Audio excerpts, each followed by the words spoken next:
morning, everyone. Hello and welcome to Old Ways Gardening and Prepping. My name is Teresa, and well, it's Thursday morning. It's time to head for City Hall. I'm here a little early, and I'm fixing to get to hoofing it up to City Hall. Just finally found a place to park, so it's time to go. Hopefully, win this case for the plants, the fauna, and the flora. I'm nervous, but I've got this, and we're going to go get this took care of. Everyone, I hope you enjoyed this video, and I'm needing all the help I can get, but I'm a fighter, and I'm going to give them what I can. See y'all later on.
housing type per se is not your consideration today, but the reduction of minimum lot size from 6,000 to 4,000 square feet, as well as the overall character and compatibility of the development are the main considerations.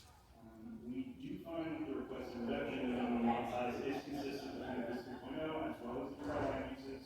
We've assented to other special requests, including exemption from streetscaping along Thomas and the provision of only one access point where DVC would require at least 3. That said, staff finds that certain requests, and I'm going to highlight 2, the construction of parking pads and the use of non-masonry foundations are incompatible with the intent of DVC. So the Unified Development Code does require that manufactured homes be skirted with a masonry foundation. We didn't see any reason to waive that standard here, and the same goes for the parking pads. The Land Use Control Board also considered a plan development request at this site in 2013 from the same applicant and recommended approval of conditions that would require driveways up the side of the house and masonry foundations. And I think that the applicant and staff are on the same page on the other conditions, but I have highlighted those 2 conditions here in Stu for your reference. And that concludes my presentation.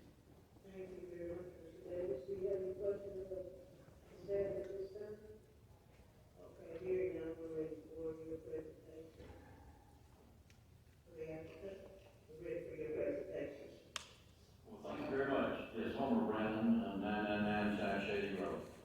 I'd like to indicate that UMH is a manufactured home park community, and they have about 120 of these around the country in 11 states.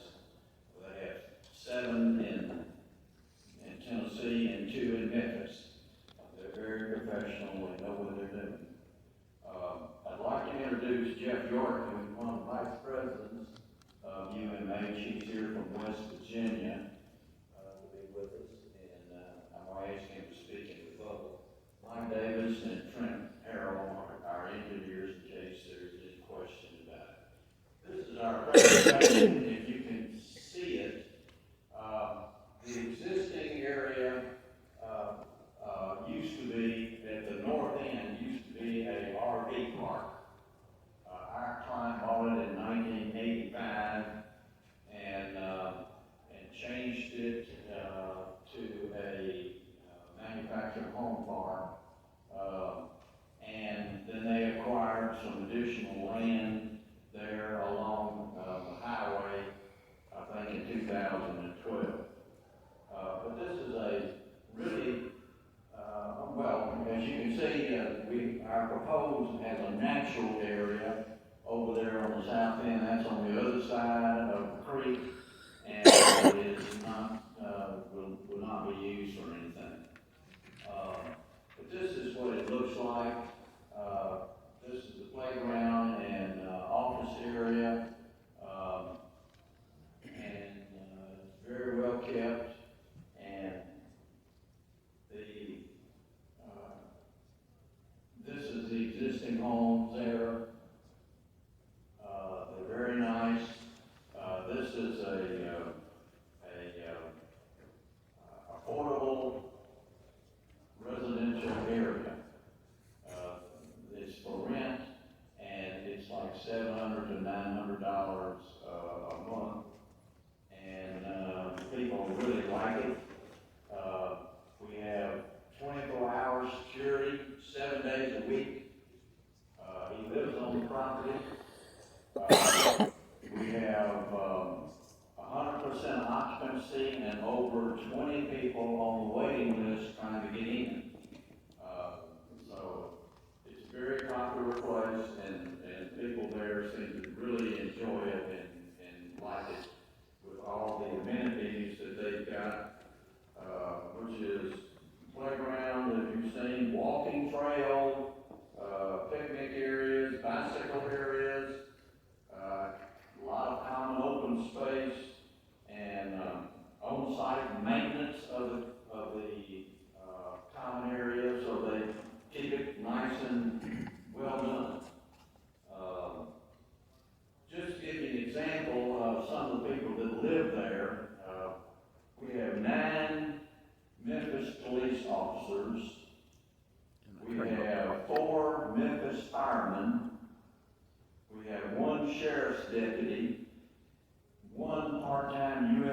Marshall, and 3 workers from Middleton, just as an example of how attractive it is and why people want to live there. They take good care of them.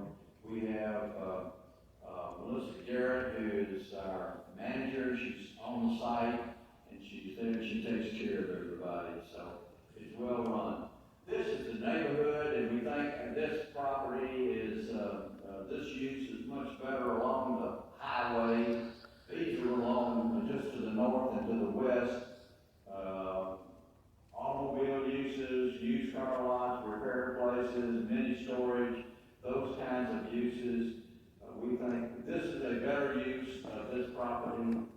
And there are apartments over to the east and to the northeast, apartment complexes there.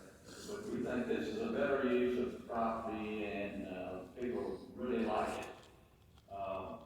This is as part of our security. The Memphis Blues was totally fenced for security.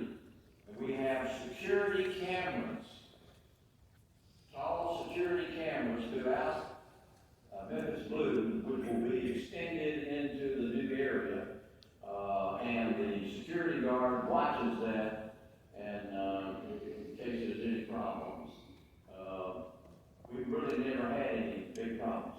The fencing is 8-foot coated chain link, plus on the south end, down by the church, and the homes that are down there on the other side of the buffer area, we have an 8-foot solid vinyl coated vinyl fence, this is what it looks like for security. So we'll take care of it. There are 2 issues, if you allow us. The phase 1 and phase 2 and phase 3, which is Memphis Blues, has vinyl skirting around the base. In other words, the home is put on there, it's put on a masonry foundation underneath, and then it is skirted around the outside with vinyl. Every park in the state of Tennessee, and as far as I know in the country, has vinyl and not masonry. Vinyl is, masonry is so expensive and hard to deal with.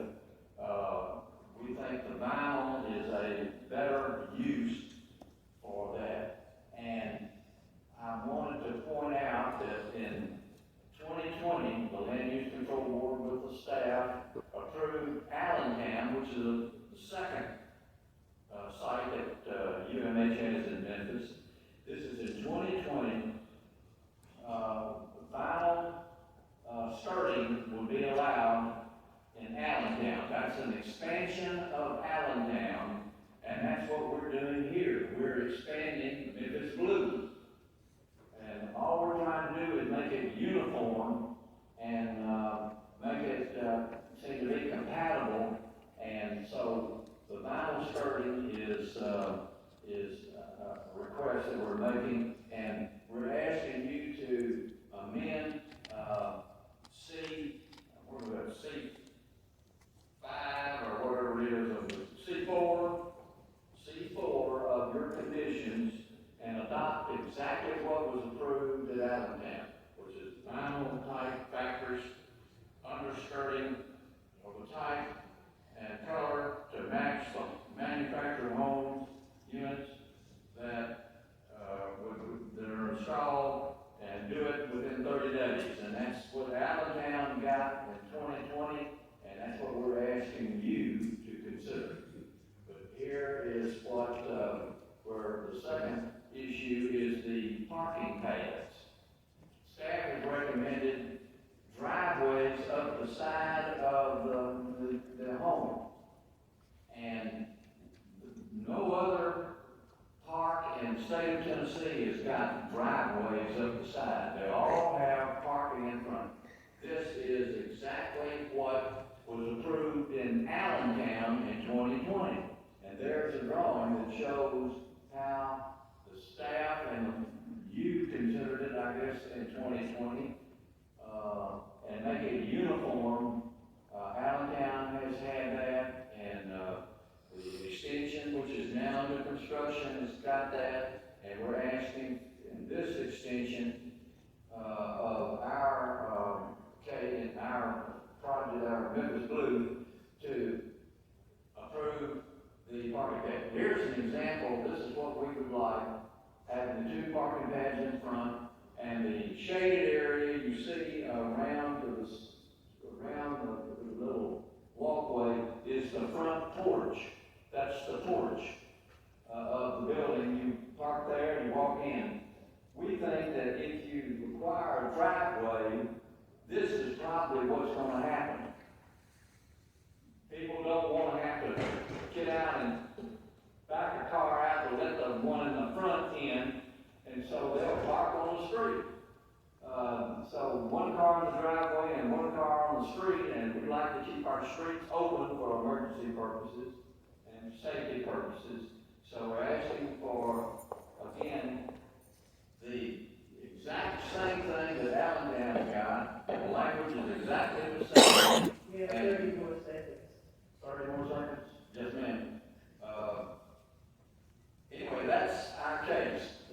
We want to thank Brett Davis for his work. This has not been a very simple case. It's complex and it's large and there's a lot of stuff going on, but he's done a good job. We just simply disagree with him on the masonry skirting, which is very expensive and impractical to put in, and no other park in the state has got it, and we're asking for that and the parking pads in front. Be glad to answer your questions, and our engineers are here if there's any questions. Thank you. Do you have any questions of Mr. Brown or anyone at this time? Is there opponents, is there any opposition here? Any opposition? Yes. Okay.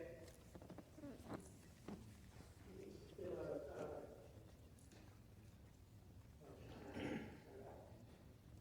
Madam Chair, I believe we had, she was in opposition at the last meeting, so we have your name. If you could give your name and record, address for the record, we could make sure we have that. Okay. Give us your name and address.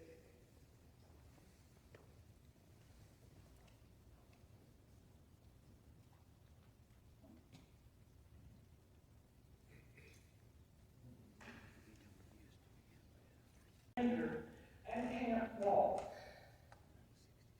But we were forced to have a meeting with this man, and he made sure, and I do have it recorded, that it's, sometimes things have to be destroyed for development to continue. Well, excuse me, endangered plants, endangered animals have a right to live on this earth. Because of this so-called wonderful development, the American snapping turtle, which is endangered, is now homeless. It did have a habitat there. Now, the barn owl is threatened. There was trees where the barn owl, I know of one nest that was back there.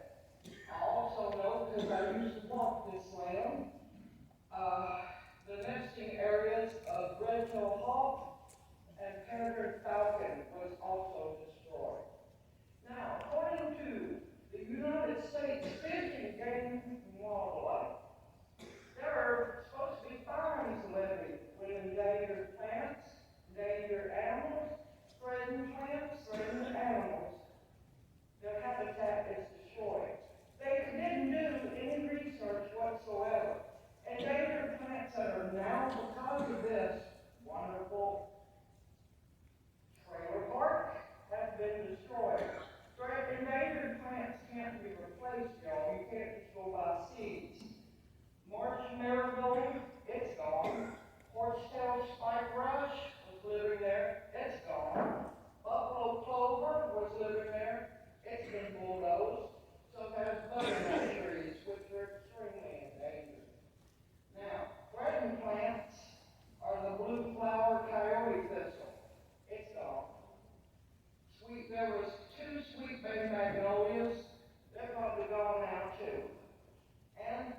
dandelions, those are also threatened.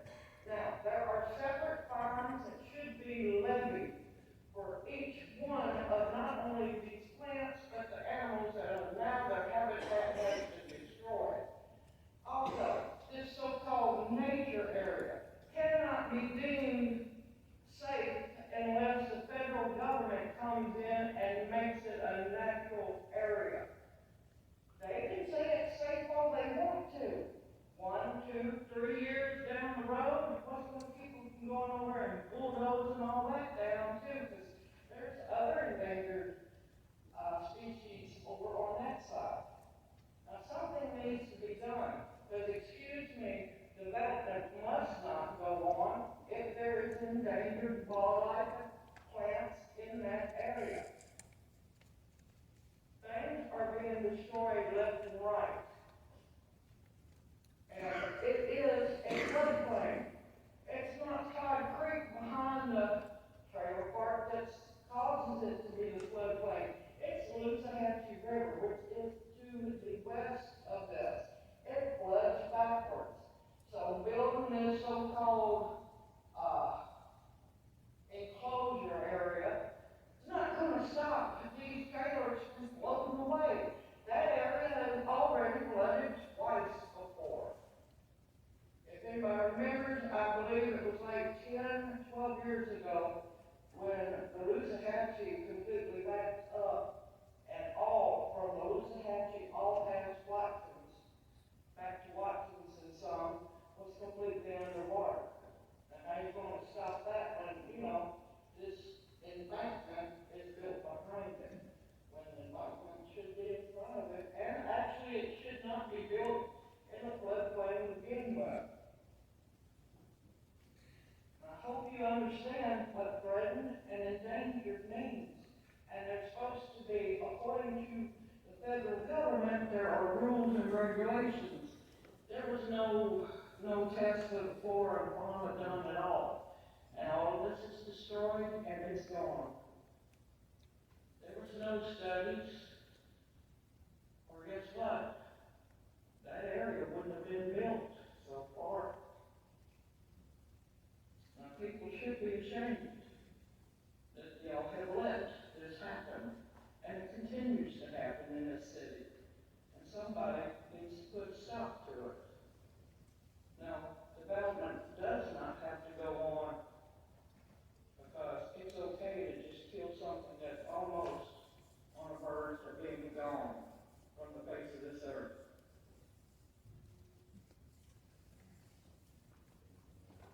Okay, thank you. Do we have any questions? Do we have any questions? Okay, hearing none, we do have, 3 minutes for either the applicant to rebuttal or we have Jeff Young here to speak. And you just have 3 minutes. Yes, ma'am, I'd like to point out that, we did meet with the lady, and, their property is on the other side of the railroad, on the other side of the ditch, and is about 1,000 feet or more to Memphis Blue, and about 1,042 feet to the new area. The property is not in a floodplain. It has been raised above that. Memphis Blue has, and, That's a lie. and so it's under construction. And the area that we're talking about expansion has never been in a floodplain. And so I'd like to ask Mr. York if he would say a few words, and then we appreciate your consideration. Complete lies. I did want to point out that we're required that the homes be vinyl or aluminum. I mean, that's condition 2C3 in your packet, that the building have to be vinyl or aluminum. And so if the building is vinyl, why can't the skirts be vinyl? And we need the parking pad in front to keep it uniform with all other developments in the state of Tennessee. Mr. York?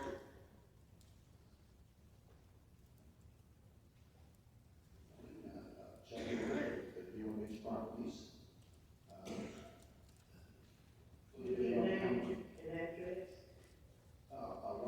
Street, Morgantown, West Virginia.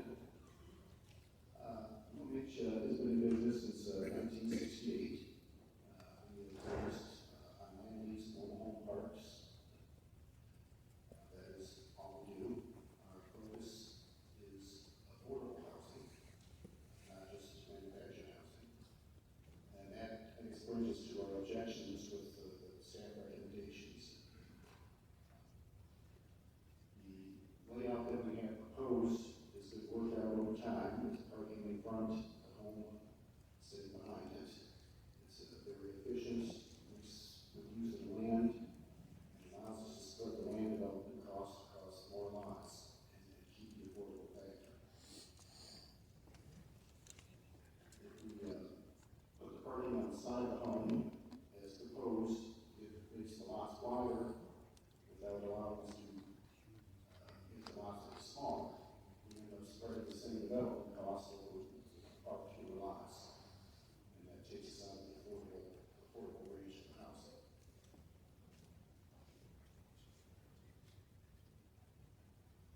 That's the biggest money. You have 30 seconds. 30 seconds, and I will close. I appreciate your attention, thanks. Okay. Thank you. Thank you. Are there any other questions that anyone has? Either the opponent or the application? Okay. Hearing none, then I'm going to close the public portion of this meeting. Can I get a motion, please? Move approval of agenda item number 4, PD 22-01. We have a motion, we have a second, is there any discussion? Is there any discussion amongst our board? Hearing none, I assume we're ready to vote. All in favor, say.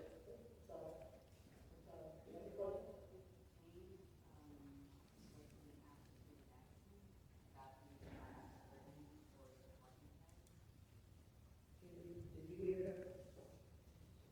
Yes, ma'am. I think, Mr. Kyle was asking, do we want to entertain or discuss the applicant's request to reconsider the 2 conditions for the parking pads and the excursion?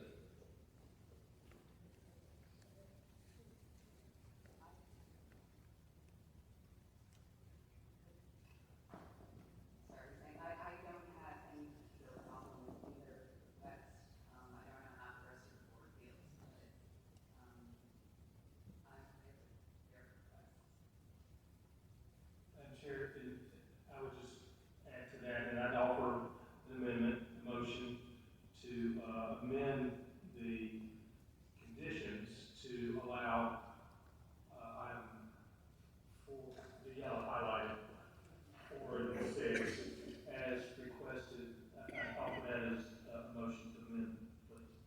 Okay, thank you.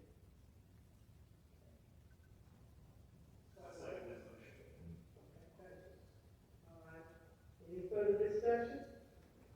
Any further discussion? Hearing, you have further discussion? Okay. All right, hearing none, I assume we're ready to vote. All in favor, say aye.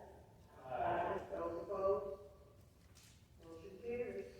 Thank you very much. And usual government doesn't care. Dr. Christian? That's what we have to overthrow.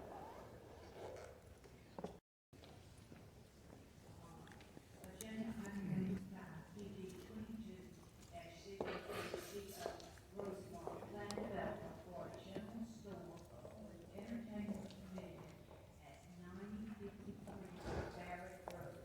Staff recommendation is approval with conditions. Okay, is the applicant here? Introduce yourself. Cindy Reed, that's our consulting, and I'm Shelby, I'm Fry, speaking to my company. Thank you. Okay, we're ready for the statement.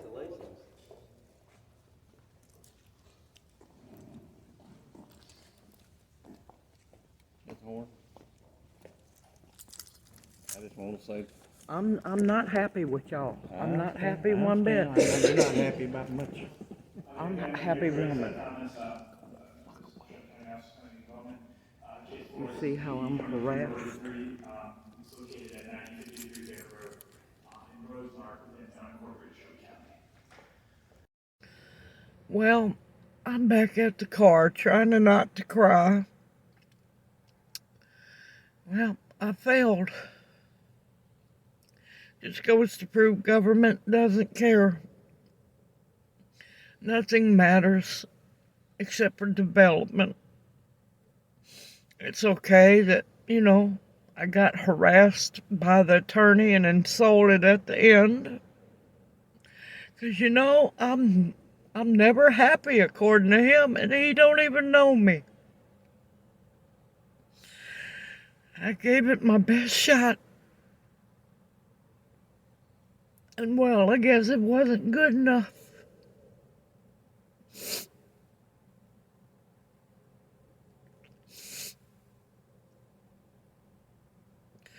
Trying to keep it together, everyone, because I'm really upset that our government doesn't care. Sierra Club dude wasn't there. He didn't care. And they're supposed to be for the environment as well.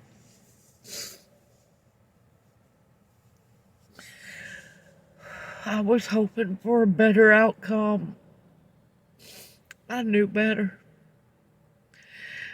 And you wonder why I do not trust our government whatsoever. They heard what I had to say, but it fell upon deaf ears.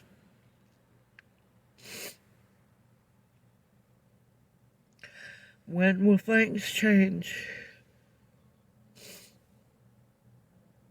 Well, at least I gave it what I could, the best I could. And as usual, corrupt corporations and nasty, ugly, hateful attorneys win.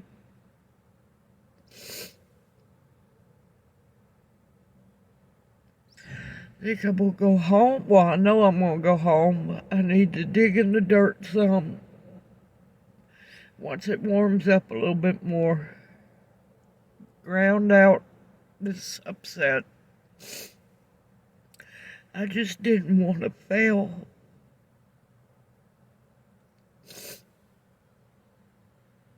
And it's not fair that they continue to get away with it all.